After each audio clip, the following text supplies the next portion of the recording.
자, 고개 드시고 반갑습니다. 자, 이제 월요일 강의도 이제 마지막 강의네요. 그래서 다음 주부터 이제 우리 문제풀이 들어가는데, 시간이 참 빠르게 흐릅니다. 여러분들 겨울에 그 두꺼운 옷 입고, 온손 호흡 불면서 여기 앉아 계시던 여러분들을 봤는데, 이제, 더워가지고 이제 한여름이 되고요. 시간은 그렇게 빠르게 지나가고, 여러분 오늘 56페이지 재산세 6번 테마, 재산세 과세 표준부터 볼 차례인데, 지난 시간에 배운 것 중에서 재산세 토지 이용 구분에 대한 것만 좀 복습하고 납세무자하고 두 가지만 복습하고 바로 진도를 나가도록 하겠습니다. 재산세 우리 대상이 되는 토지를 모든 토지인데 지적공부상 토지뿐만 아니라 사실상의 토지를 포함하죠. 이 모든 토지를 크게 세 개 유형으로 나눴습니다. 분리과세 대상 토지, 별도 합산 대상 토지, 종합 합산 대상 토지로. 분리 대상 토지는 또 뭐하모로요? 저율분리와 고율분리로 나눴습니다. 그럴 때 우리 저율분리 대상 토지는 분리 대상 토지는 세율을 통해서 세분화해서 우리가 기억했죠. 007, 빵이 4, 비례세율이요. 007% 저율분리 대상 토지 어떤 게 있습니까? 농지, 목장, 예외적인 임야. 그 다음에 빵이 프로는 공장, 염전, 터미널용 토지, 부동산, 투자회사 소유 토지, 각종 공사 소유 토지, 공장, 염전, 터미널용 토지, 부동산, 투자회사 소유 토지, 각종 공사 소유 토지 등등이 엄청 많이 있었고, 그 다음에 007 빵이사 4% 고율분리 대상 토지는 고급 오락장, 골프장용 토지가 있었습니다. 그럴 때 우리 007% 저율분리 대상 토지 농지에는 우리가 토지용구 문제 풀 때 위치를 봅니다. 농지는 개인 소유 자격 농지하고 법인 및 단체 소유 농지로 나눠서 누가 소유하느냐에 따라 토지 유형이 달라지죠. 그럴 때 개인 소유 자격 농지는 위치를 보는데 제가 읊어볼 테니까 있을 곳에 있으면 분리, 있을 곳에 있지 않으면 종합입니다. 그죠? 그래서 군 읍면 지역에 있는 개인 소유 자격 농지. 분리인지 별도인지 종합인지 빨리빨리 읊어보세요. 군 읍면 지역에 있는 개인 소유 자격 농지 분리. 그 다음에 시지역에 도시지역 밖에 있는 분리대상 도시지역 밖에 있는 개인소유 자격농지 도시지역 밖 분리. 도시지역 내 개발장구역 녹지지역 내에 있는 농지 분리.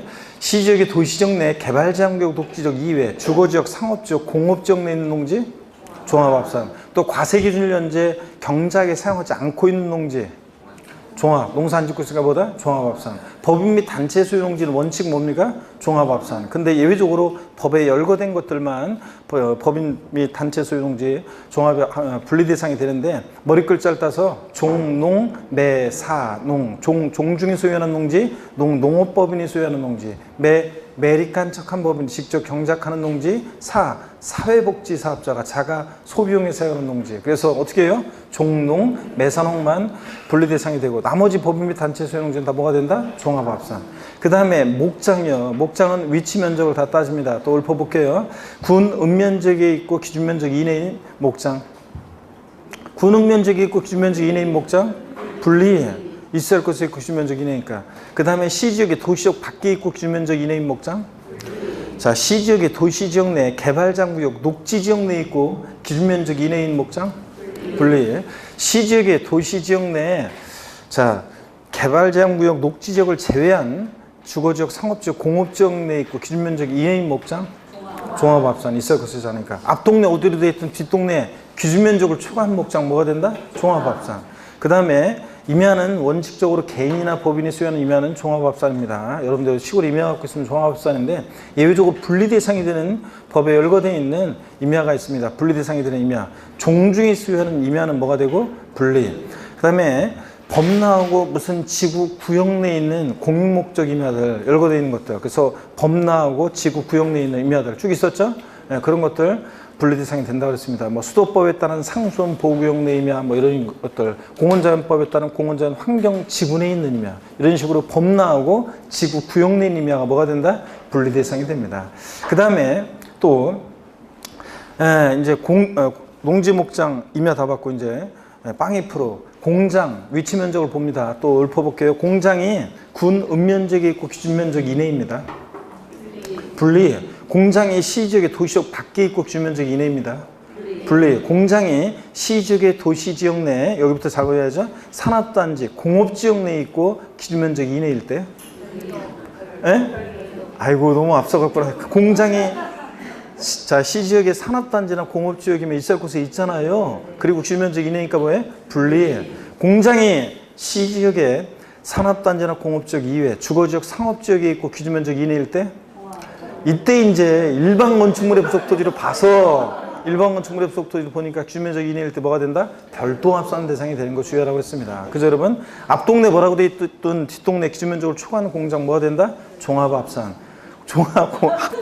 기준면적으로 초과하는 토지는 뭐가 된다? 종합합산. 이거라고 했잖아요. 자, 그 다음에 또요, 우리가 이제, 자, 이렇게 해서 이제 공장, 그 다음에 염전, 터미널용 토지, 부동산 투자회사 소유 토지, 각종 공사 소유 토지, 빵 2% 조율 불리고, 007 빵 2사 4% 고율 불리는 아까 했듯이 고급 악장, 골프장용 토지고, 그 다음에 이제 별도 합산 대상 토지입니다. 일반 건축물의 부속 토지에 얘 면적만 따지죠? 그래서 기준 면적 이내이면 뭐가 되고? 별도 합산. 일반 건축물의 부속 토지가 자 기준 면적 초과한 토지 뭐가 된다? 종합합산. 그때 기준 면적을 어떻게 계산하느냐? 건축물 바닥 면적에다가 용도지역에 따른 적용 배율을 곱해서 구한다고 그랬습니다. 그랬죠? 그래서 뭐 준주거지역, 상업지역은 용도지역에 따른 적용 배율이 3배, 공업지역 일반 주거지역은 몇 배냐? 4배. 이러고요. 그래서 상업지역 3배, 공업지역은 4배. 그래서 바닥면적, 상가, 건축물 바닥면적이 200제곱미터, 상업지역에 있다. 기준면적은 2, 3은 6, 600제곱미터는 뭐가 되고? 별도 합산 대상 토지가 되고, 기준면적 이내니까. 그 다음에 전체가 1000제곱미터였다 그러면 1000에서 600 뺀 나머지 400제곱미터가 뭐가 되고? 종합 합산 대상 토지가 되고, 이거 했잖아요.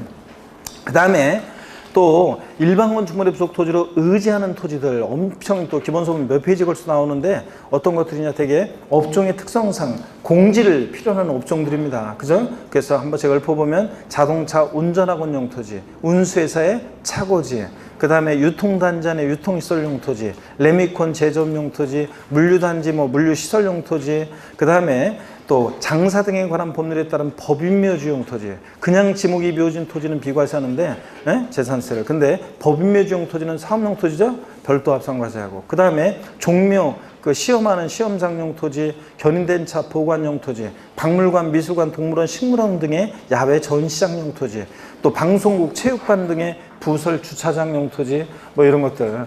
또 회원제 골프장이 아닌 골프장용 토지 중 원형이 보존되는 임야, 뭐 이런 것들이 있었잖아요. 그래서 업종의 특성상 뭐 중고자동차 매매사업장용 토지, 뭐 건설기계 주기장, 옥외 작업장용 토지 같은 이런 것들. 업종을 상상해 보면 공지를 필요한 업종들이 실내에서는 곤란하고, 그런 업종들은 요거 일정 면적까지는 공지 상태지만 뭐 한다? 별도 합산 과세한다는 거예요. 했잖아요, 여러분들?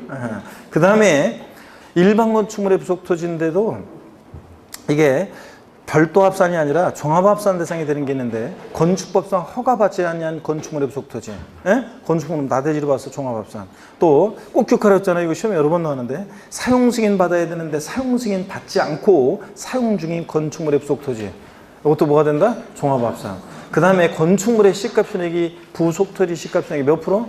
2%에도 미달할 때 이 저격 건축물 바닥 면적은 뭐가 되고? 별도 합산. 바닥 면적을 제외한 토지는 뭐가 되고? 종합 합산. 그래서 건축물의 시가 편익이 1000만 원. 그 부속 토지 가격이 10억. 그러면 토지 10억에 2%면 2천만 원인데 건축물의 시가 편익이 그 부속 토지 시가 편익 2%도 미달한다. 이럴 때 저격 건축물 바닥 면적이 예를 들어서 200제곱미터. 자, 그 다음에 전체가 2000제곱미터. 그러면 종합합산 대상 토지 면적은 몇 제곱미터냐 그러면 전체 2000에서 바닥 면적, 별도 합산 면적 200을 뺀 얼마? 1800제곱미터가 뭐가 된다? 종합합산 대상 토지가 되고, 건축물의 시가 편익이 부속 토지 시가 편익이 몇 프로? 2%에도 미달할 때 이 저격 건축물 바닥 면적은 뭐가 되고? 별도 합산. 바닥 면적을 제외한 토지는 뭐가 되고요? 종합합산. 이런 거예요. 또 철거 멸실된 건축물이나 주택의 표정들이 굉장히 어두워졌어요 지금. 철거 멸실된 건축물이나 주택의 부속 토지요. 철거 멸실일로부터 6개월 이내는 어느 형의 토지로 과세한다? 이거 주의하라고 했잖아요. 제가 철거 멸실된 건축, 이게 재작년에 이거 들어온 건데, 철거 멸실된 건축물이나 주택의 부속 토지요. 철거 멸실됐으니까 나대지 상태니까 종합합산 과세할 것 같은데, 철거 멸실로부터 6개월 이내는 뭐로 과세한다? 별도 합산 대상 토지로 과세한다는 거예요. 꼭 기억하라고 했는데 여러분들. 그리고 이제 종합합산 대상 토지는 지금 다 했어요. 분리나 별도에 속하지 않는 거 지금 하면서 나왔죠? 이런 것들 다 뭐가 된다? 종합합산. 원래 고양이 종합합산 대상인 토지가 있는데 어떤 거요? 두 가지. 어떤 거? 나대지, 잡종지는 원래 고양이 뭐고? 종합합산 대상 토지고. 또 그 다음에 신탁법에 의해서 신탁한 토지인데 수탁자 고유 토지와 신탁 토지는 동일한 시공간하는 구역 내에 있을 때 서로 합산해서 과세해요? 합산하지 않아요? 합산하지 않는다 그랬습니다. 수탁자 고유 토지하고 신탁 토지를 왜 합산해요? 근데 위탁자별로는 어떻게 한다? 합산해서 과세한다. 이런 거였습니다. 그 다음에 또 여러분, 재산세 납세 의무자는 원칙적으로 과세기준일 6월 1년제, 납기개시일 아니고 과세기준일 6월 1년제 재산을 사실상 소유하는 자가 원칙적인 납세의무자입니다. 그죠 여러분? 공부상 수자 아니고 실질과세는 직상 등기등록과 무관하게 과세하니까 사실상 수자. 예외적으로 공부상 소유자가 되는 경우도 있습니다. 권리변동이 있는데 권리변동 사실을 신고 안 해서 과세권자가 사실상 소유자가 누군지 알 수 없다. 누가 납세의무자? 공부상 소유자. 작년 시험에는 공부상 소유자가 아닌 사용자이다. 아닙니다. 권리변동인데 권리변동 사실을 신고 안 해서 사실상 소유자를 알 수 없을 때 누가 납세의무자? 공부상 소유자. 또 사실상 종중재산인데 공부상 개인 명의로 등재되어 있습니다. 종중소임을 신고하지 않았다. 누가 납세의무자? 공부상 소유자. 종중소임을 신고하면 누구고? 종중이고 이런 거. 그 다음에 신탁법에 의해서 신탁한 재산, 위탁자로 구분된 신탁재산. 누가 납세의무자예요? 수탁자, 위탁자예요. 수탁자가 납세의무자고. 다만 세금을 만약에 찬합한 신탁재산인데 세금을 찬합한 재산이 있으면 그 세금을 찬합한 재산만 압류할 수 있는데 다만 세금을 찬합한 재산이 속한 신탁에 다른 재산이 있을 때 다른 재산 압류할 수 있다 없다? 있다고 그랬습니다. 압류할 수 있어요. 자, 그 다음에 갑이라는 사람이 A와 A- 신탁했을 때 A 토지가 세금을 찬합한 토지면 A- 토지도 압류할 수 있다. 세금을 찬합한 재산에 속한 신탁에 다른 재산이 있을 때 다른 재산 압류할 수 있다. 이런 것도 있고요. 그 다음에 상속이 기시된 재산인데 상속 등기도 이행되지 않고 그에 드시고 사실상 소유자 신고도 안 됐다. 공동상속인 각자가 재산세 납세의무자입니다. 아니라고 그랬죠? 작년에 이렇게나 바꿔서 나오는데 상속 등기 안 됐으니까 누가 상속인지 모르잖아요. 그러니까 상속 순위를 보고 판단한다고 그랬습니다. 누가 납세의무자냐? 주된 상속자. 결정의 제1순위 민법상 상속 지분이 가장 높은 자. 2순위 누구고? 연장자. 나이가 제일 많은 사람. 이런 것들. 그 다음에 상속 등기가 됐으면 상속인이지만 상속 등기 안 됐어요. 근데 사실상 소유자 신고는 됐어요. 그러면 누구다? 신고된 사실상 소유자다. 이런 거. 소유권의 귀속이 불분명하여 사실상 소유자를 알 수, 그러니까 다시요. 소유권의 귀속이 불분명하여 사실상 소유자를 알 수 없는 경우에는 그런 경우에는 공부상 소유자를 납세의무자로 합니다. 아니라고 그랬습니다. 또 바로 속아 넘어가는구만. 아니고 누굽니까? 소유권의 귀속이 불분명해서 사실상 소유를 알 수 없다. 누구? 사용자. 소유권 귀속 불분명하다. 딱 요거잖아요. 사용자가 되는 거는 사용자가 납세의무자입니다. 자, 그래서 소유권의 귀속이 불분명하다는 것은 공부상 소유자를 상대로 소송 중에 있거나 공부상 소유자가 장기한 행방불명이거나 그럴 때니까 그 공부상 소유자가 아니에요. 그래서 소유권의 귀속이 불분명하여 사실상 소유자를 알 수 없다. 누가 납세의무자? 사용자. 요거. 그 다음에 국가 지자체 지자체 조합과 엔드 연부매매계약 체결하고 엔드 무상사용권을 부여받았다. 누가 납세의무자? 매수계약자. 매수계약자. 국가가 선수금을 받아 조성하는 매매용 토지로서 사실상 조성이 완료된 토지 사용권을 무상으로 받은 자가 있습니다. 그럼 누가 납세의무자? 사용권을 무상으로 받은 자. 그 자를 매수계약자로 본다. 법령이 되어 있으니까 사용권을 무상으로 받은 자가 납세의무자입니다. 그죠 여러분? 그 다음에 법인과 연부매매계약 체결하고 무상사용권을 부여받았을 때 누가 납세의무자? 이거 매수계약자 아니라고 그랬습니다. 이때는 매도계약자인 누구? 법인이 납세의무자다. 이런 얘기도 있다고 그랬죠. 그 다음에 또 환지로 정하지 아니고 채비지 보류지로 정한 경우에 채비지 보류지는 누가 납세의무자? 사업시행자입니다. 사업시행자. 그래서 사업시행 전 토지 소유자 아니고 시공회사도 아니고 사업시행자 이런 거. 자, 그 다음에 과세 기준일에 양도 양수가 있습니다. 누가 납세의무자? 양수인.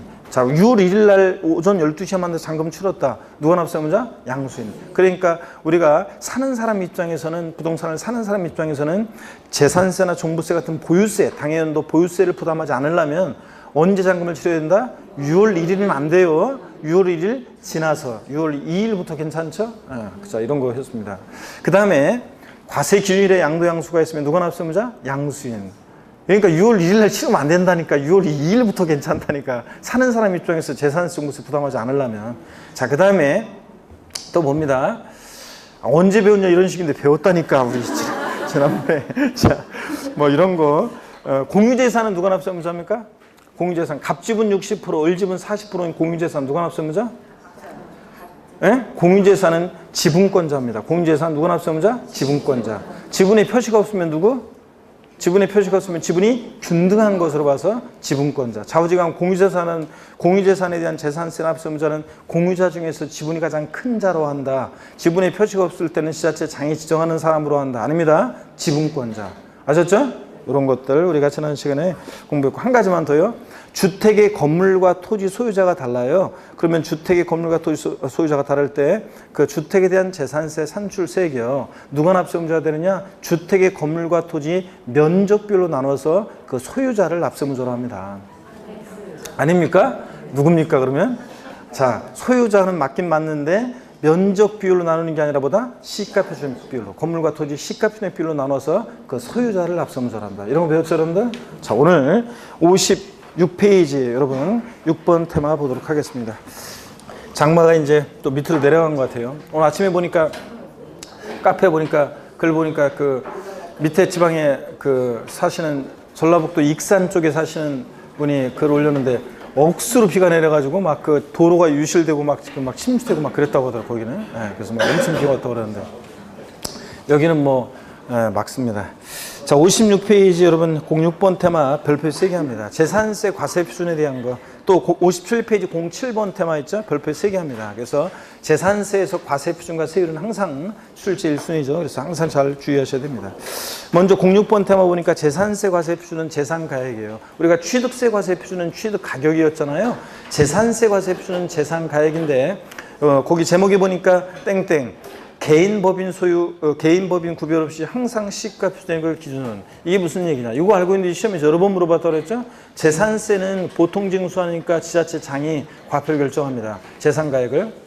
근데 이 재산가액을 결정하는데 개인 소유 재산이나 법인 소유 재산 구별 없이 항상 지자체장이 무엇을 기준으로 과표를 결정한다? 시가 표준액을 기준으로 한다. 그래서 법인이 소유하는 재산의 경우 재산세 과세 표준은 법인 장부상 입증되는 사실상 가격으로 한다. OX, X입니다. 국가나 지자체로부터 취득한 재산도 재산세 과세 표준은 뭐로 결정된다? 시가 표준으로 결정된다고 그랬습니다. 취득세 등록면허세는 시가 표준에 1억짜리를 8천만 원에 취득했다. 그러면 취득세 등록면허세 과세 표준은 그 사실상 취득가격 8천만 원을 과세 표준하잖아요. 근데 그거 가지고 있을 때 매년 반복해서 부과되는 재산세는 무엇으로 과표 결정된다? 시가 표준액을 기준으로 한다고 했습니다.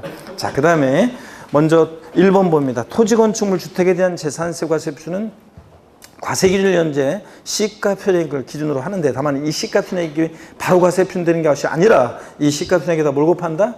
공정 시장가액 비율이라는 걸 곱한다는 거. 부동산 시장 동향과 지방 재정 여건 등을 고려해서 정하는 공정 시장가액 비율. 여기에 현재 주택은 몇 프로예요? 60%. 토지 건축물은 몇 프로? 70% 곱한 금액입니다. 그래서 별장이든 고급 주택이든 일반 주택이든 주택은 무조건 몇 프로? 60%입니다. 뭐 별장에 대한 공정 시장가액 비율 뭐 70% 곱한 금액으로 하는데 이러면 틀려요. 자, 주택은 무조건 60%고 토지 건축물은 몇 프로? 70%입니다. 그래서 이런 거 우리 기초과정부터 이런 거 했었어요. 만약에 토지분 재산세 과세 표준 구할 때 토지 시가 표준액은 개별 공시지가잖아요. 토지 시가 표준액은 개별 공시지가인데 이 개별 공시지가가 1억입니다. 이 1억인 토지의 재산세 과세 표준 금액은 얼마냐 그러면 이 1억 원이 바로 과세되는 게 아니라 여기다 반드시 뭐 공정시장가 몇 프로? 70% 곱한 얼마요? 이거 7천만 원이 과세 표준 금액이 된다는 거. 이거예요, 이거. 자, 그 다음에 또 주택의 시가표준액은 단독주택이나 다가구주택 같은 것은 개별주택 가격이 주택의 시가표준액이잖아요. 개별주택 가격. 그 다음에 또 아파트 같은 것은 공동주택 가격이 주택의 시가표준액인데, 자, 그럴 때 이게 만약에 1억이다. 그러면 주택의 재산세 과세 표준 금액은 얼마냐 그러면 1억이 역시 과세 표준되는 것이 아니라 여기다 반드시 공정시장가 몇 프로? 60% 공정시장가액 비율을 곱한 금액이 과세 표준 금액이 된다는 거예요, 여러분. 이런 거. 자, 했습니다. 자, 그 다음에 계속 이어서 보시면요. 선박 항공기의 경우 재산세 과세 표준은 과세기일련제 뭐로 한다? 시가 표준액으로 합니다. 얘는 공정시장가에 곱한다 못 곱한다? 안 곱해요. 곱한다 그러면 틀려요. 자, 박스 안에 보니까 과세 표준의 중요점은 그래서 선박 항공기의 경우 공정시장가액을 곱하지 않는다는 거. 두 번째, 법인 또는 국가 지자체와의 거래에 대해서는 사실상 거래 가격을 재산세 과세 표준으로 한다. X로 되어 있죠? 자, 뭐로 한다? 시가 표준액을 기준으로 합니다. 역시. 세 번째, 법인이 소유하는 재산의 경우에는 법인 장부상 입증되는 가액을 재산세 과세 표준으로 한다. X 여러분들, 법인 소유 재산도 무엇으로 과표 결정한다? 시가 표준액을 기준으로 합니다. 그 다음에 네 번째, 단독주택의 재산세 과세 표준은 토지 건물을 일체로 한, 요까지는 맞아요. 개별 주택 가격으로 한다. 이러면 틀리단 말이지. 여기서 끝나면 반드시 여기다 뭘 곱한다? 공정시장가 비율 곱한 금액입니다. 주택이니까 몇 프로? 60%를 곱한 금액이어야 됩니다. 안 곱했으니까 틀렸어요 여러분들? 네. 그 다음에 맨 마지막, 공동주택의 재산세 과세 표준은 법령에 따른 시가표준액의 100분의 60을 곱하여 선정가액으로 한다. 맞죠 여러분? 자, 맞잖아요. 주택 시가표준에다 공정시장가액 60% 곱했잖아요. 그래서 제가 지난 순환에 그 얘기 드렸잖아요. 요거 기출지문인데 제가 청주에서 그 수강생이 이걸 볼 일은 없으니까 인강을 청주에서 어떤 수강생이 그랬다고 그랬잖아요. 재작년인가 그랬었는데 어떤 수강생이 제가 아침에 이렇게 딱 갔더니 학원에 갔던 로비에서 날 기다리고 있다가 날 딱 따라 들어오면서 교수실에 따라 들어오면서 교수님 때문에 모의고사 문제 틀렸잖아요. 그래서 왜 그러냐고 그랬더니, 자, 교수님 분명히 재산세는 그 시가표준액에다가 공정시장 곱해야지 그 부동산이요. 안 곱하면 틀리다고 그랬잖아요. 그랬지? 근데 여기 보세요. 여기. 그래서 요거 질문을 보여주면서, 자, 자기는 요거 X라고 했는데 이게 맞다고 돼 있는데 이거 틀렸잖아요. 그래서 이거 왜 틀렸냐고 그랬더니 여기 공정시장가액을 반드시 곱해야지 안 곱하면 틀리다며요. 그랬지? 근데 여기 공정시장가액이란 말이 어디 있어요? 이러면서 한 수강생이 있었다고 그랬잖아요. 그 수강생이 저한테, 제가 5분 동안 저한테 진짜 한 5분을 욕먹고 갔는데, 왜 그랬냐면 그 수강생이 저희 학원에 좀 처음에 좀 늦게 왔어요. 첫 해. 그래서 즐겁게 막 웃고 하고 다니다가 첫 해는 늦게 떨어졌죠. 재수했는데 떨어졌어요. 그래가지고 이 수강생하고 밥도 여러 번 먹었거든요. 그 원장님이랑 같이 해가지고. 그런데도 어떤간에 그랬는데 떨어졌어요. 그래 다음에는 3년차 때는 다른 학원 갔어요. 그래서 또 떨어지고서 다시 저 강연 학원을 왔어요. 그래가지고 지금 벌써 몇 번째예요. 지금 벌써 4년 차인데 이런 식으로 얘기를 하니까 제가 화딱지가 나야 안 나요. 아니, 처음 공부하는 수험생이 첫 해 그러면 그럴 수도 있지, 착각할 수도 있지 막 이렇게 하는 수 있는데, 지금 이런 수강생이 나한테 이런 식으로 얘기하니까 제가 되게 화딱지가 나가지고 내가 한 5분 정도 한테 욕 식사기도 먹고 씩씩대면서 막 갔거든요. 그래가지고 제가 뒷모습을 보면서 야, 진짜 올해 또 떨어지는 건가 그런 생각했는데, 제가 했잖아요. 붙었다고 그랬잖아요. 그래가지고 제가 공인중개사는 한 3, 4년 하면은 그냥 붙여주는 시험인가 보다 생각했다고 그랬잖아요. 여러분들. 자, 공정시장가액 비율을 곱해서 산정가액으로, 곱해서 60%니까 공정시장가액 곱한 겁니다. 맞습니다. 57페이지로 보면 07번 테마 별표 3개 합니다. 재산세 세율은 세율 구조가 비누죠, 비누. 비누, 비누에서 비누요. 비례세율, 누진세율 다중되고, 1번의 표준세율, 동그라미 1번. 시장군수는 특별한 재정수요나 재해 등의 발생으로 재산세 세율 조정에 불가피하다고 인정되는 경우에 조례로 정한 바에 따라서 재산세 세율을 표준세율의 몇 프로 범위내에서 50% 범위내에서 가감 조정할 수 있습니다. 다만 가감 조정한 세율은 언제까지요? 당연도에 한해서만 적용합니다. 그의 조정 필요성 때문에 조정한 거니까. 그래서 3년간 적용한다, 5년간 적용한다, 다음 연도에 한해서 적용한다. 다 땡입니다. 당연도만 적용하고. 동그라미 2번이요. 주택을 2명 이상이 공동으로 소유하거나 토지 건물의 소유자가 다를 경우에, 주택의 소유자는 갑, 토지 소유자는 을, 이런 식으로, 이럴 경우에 해당 주택에 대한 세율을 적용해서 할 때 해당 주택의 토지 건물의 가액을 합산한 과세 표준 금액, 여기 포인트라고 했죠? 합산한 과세 표준 금액의 초과 누진세율, 주택에 대한 그 세율을 적용합니다. 그래서 이거 시험에서 토지 건물의 가액을 각각 구분한 과세 표준 금액이에요. 그럼 X라고 그랬죠? 그 합산한 거기다가 밑줄 거줘있는데 대죽구리 땡냐 해서 구분한, 건물과 토지 합산한 과세 표준 금액인데 구분한 그러면 틀려요. 건물과 토지 합산한이지. 시험에 이미 바꿔서 나왔어요. 건물과 토지 각각 구분한 과세 표준 금액에 각각의 해당 세율을 적용한다 이렇게 나왔는데 틀렸습니다. 건물과 토지 항상 어떻게 한다? 하나로 주택은. 그래서 요 얘기 우리 지난 시간에 납세무자하고 배운 거하고 이거라고 그랬습니다. 연결되는 것이 주택이 있으면 주택의 건물과 그 다음에 토지가 있잖아요. 그러면 주택의 건물과 토지가 있으면 주택 소유자 값, 토지 소유자 을이면 이런 경우에도 주택은 주택분 재산세 계산할 때는 주택은 항상 건물과 토지 하나로죠. 그래서 건물과 토지 합산한 과세 표준금액에 건물과 토지 하나로 합산한 과세 표준금액에 합산한 과세 표준금액에다가 여기다가 이제 주택의 세율을 적용해서 세액을 계산하잖아요. 자, 그런데 그런 건데 건물과 토지 그래서 시험에서는 각각 구분한 과세 표준액에 이름 틀려요. 건물과 토지 합산한이지 구분한 아니라는 거. 건물과 토지 구분한 과세 표준액이 아니라는 거 이거 기억하고 그다음에 건물과 토지 구분하는 과세 표준액에 건물은 건물, 토지는 토지 각각의 세율을 정한다. 그럼 틀리다는 거. 합산 하나로 해서 합산한 과세 표준금액에 세액 나왔다. 그러면 누가 납세무자가 되느냐를 지난주에 배운 것이 건물과 토지 소유자가 다를 때 누가 납세무자가 되느냐. 저 나온 세액에 대해서 자, 주택은 원래 공시가격을 평가할 때 하나로 평가하는데 건물과 토지를 이런 경우만 예외적으로 이제 건물과 토지 시가표준액을 각각 구합니다. 그래서 건물과 토지 시가표준액 비율에 따라서 이 소유자를 납세 의무자로 한다. 그런 얘기 지난주에 배웠습니다. 그렇죠, 여러분들? 면적 비율이 아니라 건물과 토지 시가표준액 비율로 나눠서 소유자를 납세 의무자로 한다. 이런 것까지 배웠습니다.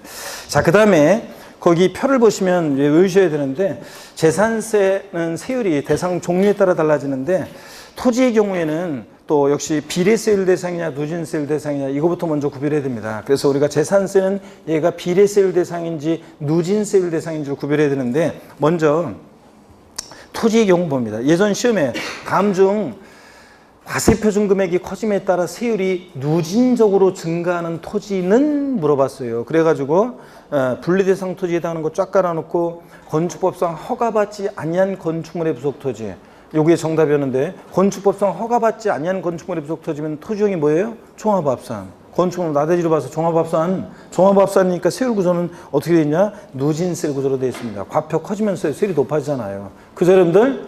그래서 분리대상 토지 쭉 깔아놓고 자 그거 하나 집어넣고 물어봤었는데 그래서 세율 구조를 먼저 알아야 되는데 분리대상 토지 분자에 밑줄이 그어져 있죠? 그 다음에 007-24 비례세율에서 B자에 또 밑줄이 그어져 있죠? 분비. 그 다음에 종합합산 대상 토지는 소유자별로 종합은 종합끼리 합산해서 과표관 3단계 초과 누진세를 적용되는데 누자에 밑줄이 그어져 있죠? 종루.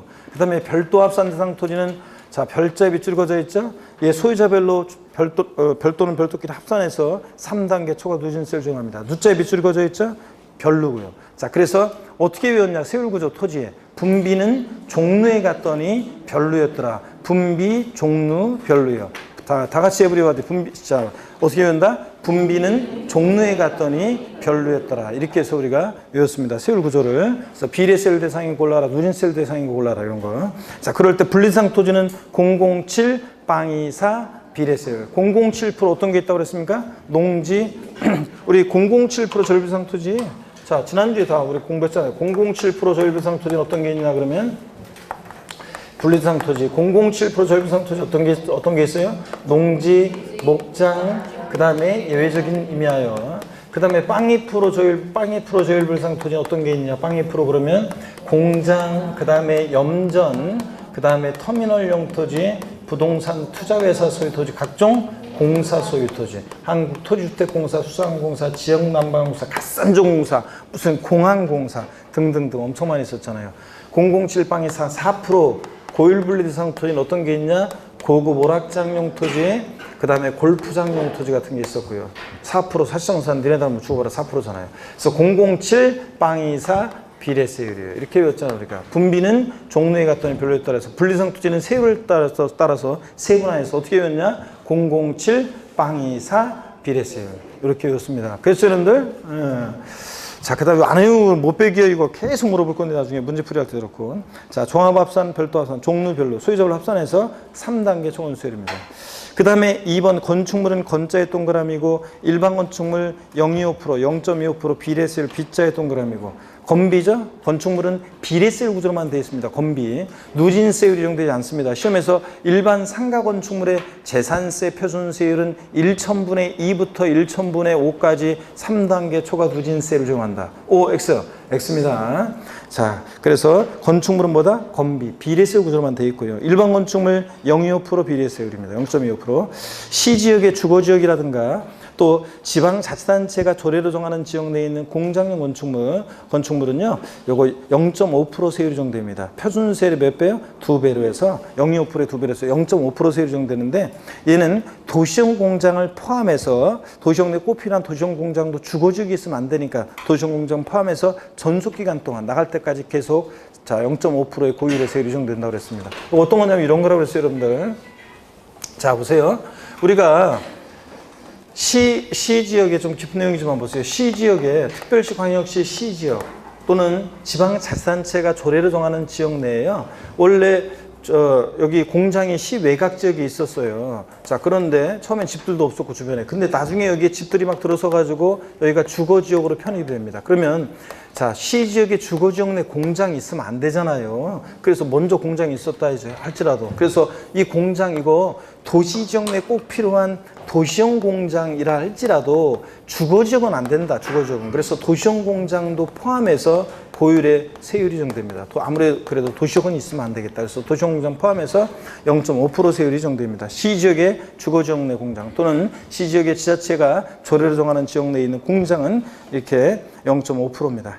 그 다음에 양가로 3번 과밀업적 원형 내 공장 신증설 시 이 공장용 건축물에 대해서는요, 몇 프로 세율이 정되느냐? 그 화살표가 조금 위로 올라가 버렸는데 1.25% 세율이 정됩니다. 연결이 그 1.25%가 양가로 3번과 연결되는 거죠. 예, 여기 좀 칸이 올라가 버렸는데 과밀업적 원형 내 공장 신증설 시 공장 건축물은 자 1.25%입니다.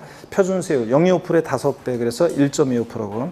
양가로 4번 골프장 내 건축물, 고불악장 건축물, 살성상 건축물은 니네들 한번 죽어봐라니까 4%입니다. 화살표가 좀 위로 가 있죠? 그래서 여기 짝이 안 맞는데 자, 그걸 알아서 화살표로 연결해서 좀 맞춰 놓으시고요. 그러면 우리가 건축물에 대한 재산세 세율은 어떻게 외웠냐면 보세요. 건축물은 우리가 세율을 어떻게 외웠냐. 지난 순환에 한번 했던 것 같은데요. 건축물은 건비, 건축물은 비례세율 구조로만 돼 있는데 어떻게 외웠냐. 0.25% 세율 정되는 게 있고 지금 0.5% 세율 정되는 게 있고 1.25%. 그래서 자, 0.25% 표준세율에 0.25% 일반 건축물 표준세율에 5배 세율이 적용되는 경우가 있는데 1.25%. 그 다음에 사실상산에 대해서 이제 4% 세율이 적용되잖아요. 그래서 요거 자, 젊은 엄마가 애들 이름 부르는 거 안 했나요? 제가 그랬잖아요. 저 분당인가 어디서 강의할 때였는데 어떤 주부 수강생이 그 평상시에 제가 봤을 때 그 주부 수강생은 그냥 천상 거의 그냥 공주의 공주. 예. 옷도 여러분들 여성들이 보기에도 진짜 그래요. 옷도 항상 보면 대부분은 하얀색 막 블라우스 같은 하얀 색깔에 막 레이스 같은 거 달린 거 주로 그런 거 입고 있죠. 목소리도 조용조용히 하고 뭐 물어볼 때도 항상 그리고 그래서 그냥 완전히 진짜 저는 그 진짜 천상 여자다 이런 생각했었는데 그랬다 그랬잖아요. 근데 하루는 복도 저쪽에서 내가 화장실 갔는데 저 복도에서 누구랑 전화하고 있는데 목소리 내리 깔고서 있죠. 무섭게 막 육두문자를 날리면서 목소리 내리 깔면서 야이씨 막 하면서 막 그러더라고요. 그래가지고 제가 깜짝 놀래가지고 저 수강생이 원래 저러지 않았는데 딱 그랬는데 그러다가 그 수강생이 막 전화 이렇게 하다가 나랑 눈 딱 맞추고 하면서 막 도망갔다 그랬잖아요. 그 수강생이. 그래서 제가 나중에 왜 그러냐고 그랬더니 그 수강생이 내가 왜 그러냐고 그랬더니 그 수강생이 자기 아들 있잖아요. 애들 남자애 중딩 남자애 있잖아요. 무섭잖아요. 애들 중이 이런 애들 무섭잖아요. 남자애들 질풍노도의 시기를 달리는 애들이어가지고 근데 그런 애들을 엄마가 이렇게 통제를 하려면 좋게 얘기해서 안 된대요. 그러니까 목소리를 내리 깔고 목소리부터 기선 제압을 해서 막 얘기를 해야지 막 그렇다고 하면서 얘기하더라고요. 자, 여러분 보세요. 젊은 엄마가 애들 이름 부르는데 여기 잘 보세요. 숫자를 잘 보세요. 025, 05, 1, 2 오세요 이렇게 부르잖아요. 1.5, 1, 2 오세요. 그 안 오면 보다 4 죽는다 그런 얘기지. 그래서 025 높이로 외워야 돼요. 예, 025. 자, 025는 일반 건축물이죠? 일반 건축물 025. 자, 05는 시지역의 주거지역 또는 조례가 정하는 지역 내의 공장이요. 자, 그 다음에 1, 2, 5세요. 이거는 1.25%, 1, 2, 5세요 프로는 이거는 과밀억제 권역 내에서 과밀억제 권역 내 공장, 자, 공장 신설 증설 시, 신증설 시 공장용 건축물에 대해서 자, 그 다음에 안 오면 죽어 4%는 사치성산 건축물. 그래서 사치성 재산 건축물이니까 고급 오락장용 건축물이나 골프장 내 건축물 같은 이런 것들은 이렇게 4% 세율 정도입니다. 그래서 그러면 요거 위치로 외웁니다. 자, 젊은 엄마 애들 이름 보듯이 025, 05, 125세요. 안 오면 주거 비례세요. 비례세를 빼면 안 되고 다 같이요. 시작. 025, 05, 125세요. 안 오면 주거 비례세율입니다. 비례세를 빼면 안 된다니까. 그거 좀 번비니까. 건축물 그래서 025, 05, 125세요. 안 오면 주거 비례세요. 그래서 여러분 보세요. 이때 여기 보면 시지역의 주거지역 내 공장, 요 공장은 도시지역 내 꼭 필요한 도시형 공장도 주거지역이 있으면 안 되겠다 그래서 도시형 공장을 포함해서 0.5% 세율 정도입니다. 근데 여기 과밀억제 권역 내 공장 신증설시 공장은 저 도시형 공장, 도시형 내 꼭 필요한 도시형 공장을 다 지방으로 내려보내면 안 되잖아요. 그래서 여기 과밀억제 권역 내 공장 신증설시 공장에 있는 도시형 공장은 어떻게 한다? 제외합니다. 요거는 자, 제외하고 중과시하지 않고요. 제외하고. 자, 이렇게 해서 이런 차이점도 있습니다. 그러면 한번 계속 볼게요, 여러분들. 자, 그래서 거기 받고 건축물 다 같이 한 번만 더요. 건축물 이걸 외우는데 높이로 외웁니다. 건축물 어떻게 외운다? 025, 05, 125세요. 안 오면 주거비례세율이에요. 이렇게 해서 여러분들이 외우시고요. 3번 봅니다. 중요한 건 더 중요한 건 주택이죠, 여러분들. 주택은 별장과 별장 2위 주택으로 나눕니다. 교재를 보세요. 이제 일단 별장은 사실상사니까 몇 프로? 4%. 1천분의 44% 비례세율이 정되고 별장 이외에 주택, 고급주택 포함해서요. 01, 04, 최저 0.1에서 최고 0.4%까지 01, 04, 몇 단계? 4단계 초과수준세율이 정됩니다. 01, 04, 4단계 초과수준세율이요. 자, 그 다음에 여러 개의 주택이 있을 때도 동일한 시공간화 구역 내에 여러 개의 주택이 있을 때도 주택분 재산세는 어떻게 계산하느냐? 주택별로 각각 세율을 정합니다. 그죠, 여러분들? 소유자별로 합산한 과세 표준금액의 세율을 정한다. X입니다. 그래서 제가 맨날 평상시에 얘기했던 건데 시험에 또 최근에 나왔던 것이 동일한 시공간화 구역 내 2개 이상의 주택을 소유하는 경우에는 소유자별로 합산한 과세 표준금액에 해당 세율을 적용한다. O, X. X입니다. 주택은 어떻게 한다? 주택별로 각각. 자, A주택은 A주택, B주택은 B주택 각각 계산하는 거지 소유자로 합산하지 않습니다. 주택가액에 따라서 또 세율, 초과준세를 적용하고 고급주택도 일반 주택과 똑같습니다. 그래서 시험에서 지방세법상 사치성 재산에 해당하는 별장 및 고급주택의 재산세 표준세율은 1천분의 40이 적용된다. O, X. X입니다. 자, 별장은 4%지만 고급주택은 일반 주택과 똑같이 보다 초과 누진세를 적용된다는 거 꼭 기억하고요. 그 다음에 선박 항공기는 0.3%, 1천분의 3인데 다만 고급 선박은 5%입니다. 재산세에서 어떤 게 최고 높냐면 고급 선박이 최고 높습니다. 5%예요. 그래서 우리가 재산세에서 세율 제일 높은 거 골라라, 낮은 거 골라라 할 때 지난주에 말씀드린 게 저율분리보다는 별도합산의 세율이 높고 별도합산보다는 종합합산 대상 토지 세율이 높고 종합보다는 고율분리 대상 토지 세율이 높잖아요. 고율분리는 4%고 고불합산 골프장 토지고 저율분리에서 007% 농지, 목장, 예외적 임야가 세율 제일 낮다고 그랬죠? 그렇잖아요. 그 다음으로 높은 게 빵 2%, 공장, 염전, 터미널 토지 0.2%가 그 다음으로 높고 제일 낮은 것은 토지 중에서는 007%, 0.07% 농지, 목장, 임야 이게 0.07%가 제일 낮아요. 자, 그리고 제일 높은 건 살성산 토지고. 자, 그 다음에 또 이런 거예요. 제가 여러 번 적어드린다고 해서 지난번에 적어드렸던 건데 별장, 그 다음에 고급 오락장, 자, 건축물이든 토지든 골프장, 건축물이든 토지든 자, 골프장 내 건축물이든 골프장, 토지든 하여튼 얘네들 몇 프로? 4%입니다. 얘네들이 최고 높고요. 사실상 최고 높다고 그랬어요, 제가? 자, 일단 4%요. 그 다음 별장, 고불합산, 골프장. 그 다음에 고급주택은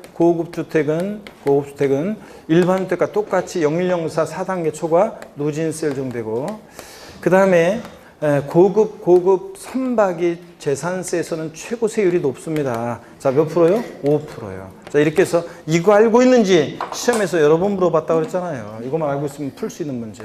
자, 그래서 별장, 고급 학생, 골프장은 몇 프로? 4%, 1,000분의 40. 고급 주택은 일반 주택과 똑같이 0104 4단계 초과 누진세 적용되고, 고급 선박은 몇 프로고? 5%, 1,000분의 50이고. 이게 재고 높고요. 자, 여러 번 적어드렸습니다. 이것도. 자, 계속 이어서 봅니다, 여러분. 57페이지 중과세율입니다. 조금 이제 더하고 쉴 거니까 좀 일단 봅니다. 중과세율이요. 자, 우리 재산세에서 중과세율은 과미륵적 운영 내 공장 신설 증설의 경우에 도시용 공장 제외하고요. 건축물에 대한 재산세 세율은 여기 주의하셔야 돼요. 최초 과세 기준으로부터 5년간. 그러니까 최초 공장 신증설일로부터가 아니라 최초 과세 기준으로부터. 항상 재산세는 언제부터 그럼 언제부터요? 과세 기준으로부터지. 그래서 최초 과세 기준 6월 1일 그때로부터 공장 신증설이 아닙니다. 몇 년간? 5년간. 자, 표준세율 0.25% 일반 건축물 표준세율 0.25%의 몇 배? 100분의 500, 5배 해당하는 세율 정합니다. 표준세율 0.25%의 5배니까 이게 1,000분의 2.5, 즉 이게 1,000분의 2.5, 그러니까 0.25%의 5배니까 1,000분의 12.5, 그래서 1.25%가 됩니다. 125세요, 프로. 025, 05, 125세요. 1.25%. 이게 되는 거예요.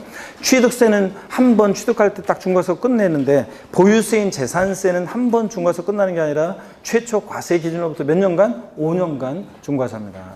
자, 이런 것들 주의하시고, 자, 주의할 포인트 말씀 다 드렸어요. 바꿀 만한 부분. 도시용 공장 제외하고 최초 과세 기준으로부터지 공장 신증설 아니라는 거. 한 번 중과세 끝나는 게 아니라 몇 년간? 5년간 중과세합니다.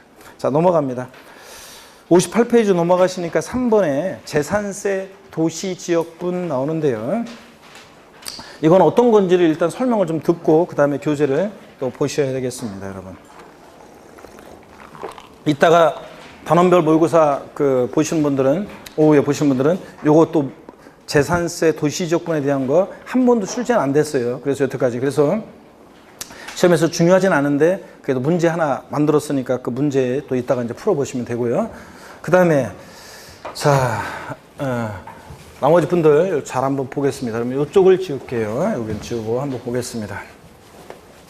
재산세 우리 요거 도시지역분 어떤 거냐면 이런 거예요, 여러분들. 여기 봅니다. 우리 2010년도까지 재산세가 있었고, 그 다음에 또 도시계획세라는 세금이, 도시계획세라는 세금이 2010년도까지 있었다고 그랬잖아요, 도시계획세.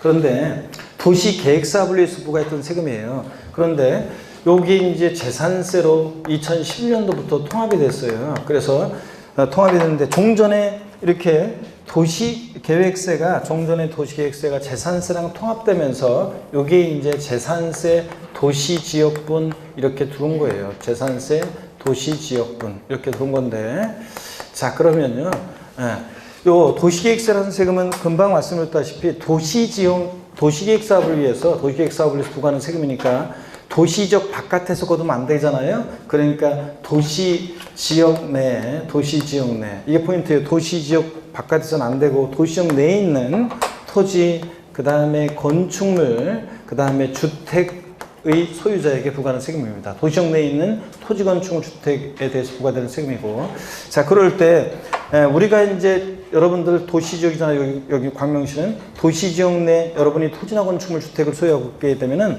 여러분이 납부하시는 재산세는 보세요. 우리가 지금까지 배웠던 그 재산세 산출세액이요. 과세표준 곱하기 세율에서 구한 그 재산세 산출세액에다가, 요 산출세액에다가 여러분이 이제 여기 보세요. 도시지역 내 토지, 건축물, 주택에 대해서 요것에 대한 그 과세표준에다가, 과세표준은 똑같아요. 시가표준에다가 공정시가액 비율을 곱해서 구하는 그 과세표준에다가 0.14% 도시지역분 세율은 0.14% 세율인데 요 세율을 적용해서 계산한 세액이요. 그러면 여러분이 지금 납부하는 재산세는 요 재산세에다가, 재산세 산출세액에다가 이 0.14% 세율을 적용해서 계산한 이 도시지역분 세액 있잖아요. 이것을 합한 것을 세액으로 해서 여러분들이 지금 재산세액으로 납부하고 있는 겁니다. 여러분이 납부하시는 재산세액에는 자, 뭐가 포함되어 있다고 여러분들이요? 도시지역분 요거, 자, 0.14% 세율 중에서 계산한 세액을 포함한 금액을 여러분이 재산세로 납부하고 있습니다. 그래서 의심스러우면 요번에 이제 여름에 또 재산세 고지서 날라오면 또 잘 보시면 되고, 작년 것도 보셔도 되고요. 자, 이렇게 납부하고 있습니다. 그러면 교재를 보면서 또 설명을 드립니다. 일단 58페이지 보시니까 재산세 도시적 분연 동그라미 1번입니다. 지방자치단체장은 국토의 계획 및 이용에 관한 법률 규정에 따른 도시지역 중, 이게 포인트예요. 도시적 관계없이 뭐 도시적 밖이든 내든 상관없이 이름 틀려요. 도시지역 중 해당 지방의 의결을 거쳐 고시한 지역 안에 있는 다른 거 안 되고 토지 건축물 주택에 대해서는, 그러니까 선박항 공기는 안 돼요. 조례로 정한 바에 따라서 다음에 기업과 니은의 세액을 합산하여 산출한 세액을 재산세액으로 부과할 수 있다. 그래서 기업, 우리가 금방까지 배운 재산세 과세표준에다가 세율을 정해서 계산한 산출세액에다가 재산세 산출세액에다가 니은 재산세 토지건축물 주택에 대한 과세표준에다가 1,000분의 1.4, 즉 0.14% 세율을 정해서 산출한 이 도시적분세액을 합한 금액을 재산세로 부과할 수 있다는 거.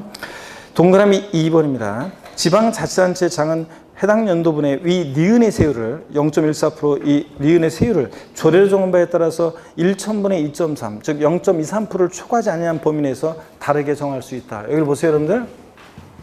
재산세 도시지역분 세율은 표준세율이 0.14% 세율인데 지방자치단체장이 이 세율을 조정할 수 있는데, 다만 최고 한도를 딱 정해놓고 그 한도 내에서만 조정할 수 있도록 하고 있어요. 그래서 0.23%를 세율을 조정할 수 있긴 있는데 0.23%를 초과할 수 없다. 0.23%를 초과할 수 없다고 하고 있습니다. 세율을 조정할 수 있긴 있는데 0.23%를 초과할 수 없다. 그러니까 세율 적용에 제한이 있다고 그래서 이럴 때 세율을 학자들이 제한 세율이라고 얘기합니다. 그래서 자, 재산세에서 이렇게 제한 세율이 적용되는 경우가 있습니다. 도시적분에서 0.14% 세율을 조정할 수 있는데 다만 표준세율에다가, 근데 다만 최고세율 한도를 정해놓고 0.23%를 초과할 수 없는 범위 내에서 조정할 수 있기 때문에 학자들이 이럴 때 세율을 뭐라고 한다? 제한 세율 이렇게 얘기합니다. 그런 거 알아두시고요. 그 다음에 계속 이어서 봅니다.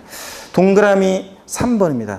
재산세 도시지역분 적용 대상 지역 안에 있는 토지 중에서 국토의 계획 및 이용에 관한 법률에 따라 지형도면이 고시된 공공시설용지, 쓰레기 소각장 만들려고 공공시설용지로 지형도면이 고시가 됐어요. 도시계획사업이 이미 도시계획사업이 진행되는 거니까 요거는 제외합니다. 또 개발제한구역, 그린벨트로 지정된 지역 토지 중에서 그린벨트로 묶여서 도시민들에게 녹지 공간을 제공하기 위해서 그린벨트로 묶여 있잖아요. 그러니까 재산권 행사에 제약을 받으니까 도시계획사업에 희생됐기 때문에 제외해 주는데, 다만 개발제한구역으로 지정된 토지 중에서 지상건축물, 골프장, 유원지 그 밖에 이용시설이 없는 토지는 도시지역분을 적용하지 아니한다. 그러니까 그린벨트 내에 이런 지상건축물이나 골프장, 유원지 이런 이용시설이 있는 토지는 당연히 도시지역분을 어떻게 한다? 부과한다는 얘기고, 자, 이런 곳이 없는 그린벨트 내에 있는 토지는 제외합니다. 또 공공시설용지 제외하고요. 또요, 사실은 더 있어요. 도시지역 내에 있는 모든 토지건축물 주택이 대상이 아니라 요 두 가지 말고도 토지 중에서 예를 들어서 농지, 목장, 예외적인 이거 왜 나와요 그 말이? 하여튼 농지, 그 다음에 임야 뭐 이런 것들은, 그러니까 전닭과순, 목장용지, 임야 같은 이런 것들은 도시적분 대상에서 제외됩니다. 왜 제외되느냐? 여러분, 도시지역 내라도 농지나 목장용지 같은 임야 같은 것은 도시계획사업과 관계가 있어요, 없어요? 없잖아요. 도시계획사업과 관계가 없잖아. 그러니까 이런 것들은 도시적 내에 있는 전닭과선, 목장지, 임야 이런 것들은 도시적분 대상에서 어떻게 한다? 제외합니다. 대상이 아니고요. 자, 그 다음에 지금 공공시설용지라 그린벨트 내 이런 시설물이 없는 토지는 제외하고요. 이렇게 제외되는 것들이 더 있지만 이 정도만 여러분이 알고 가시면 되겠습니다. 그러면 재산세 도시적분은 한 번도 시험에 안 나왔고 중요하진 않은데 그래도 한 번 정도 이렇게 이런 정도 내용은 알고 가셔야 되겠습니다. 그러면 이 정도 범위 내에서 알고 있으면 틀림없이 문제 혹시라도 뭐 독립한 문제 안 나왔다 할지라도 종합문제 속에서라도 아니면 독립한 문제로 나와도 답 고른 대상이 없을 거고요. 08번 납세지입니다. 지방세는 납세지요. 당연히 물건 소재지로 가야죠. 토지 소재지. 건축물 소재지. 주택 소재지로 가야지. 시험에서 19회 시험 때인가 주택분 재산세 납세지는 주택 소유자의 주소지이다. X 여러분들, 여러 곳에 토지가 있는 경우에는 토지를 여러 곳에 보유하고 있는 경우에는 토지 소유자의 주소지를 재산세 납세지로 한다. X입니다. 각각의 토지 소재지입니다. 그래서 경기도 광명에 있는 건 광명시에, 부산광역시 해운대에 있는 건 해운대구에, 뭐 제주특별자치도에 있는 것은 제주특별자치도 이렇게 해당 그 지자체를 물건 소재를 납세지로 합니다. 공구먼 테마 부가 징수는요, 별표에 3개 합니다. 잠시 쉬었다가 여기부터 또 본격적으로 보도록 하겠습니다. 잠깐 쉽니다, 여러분들.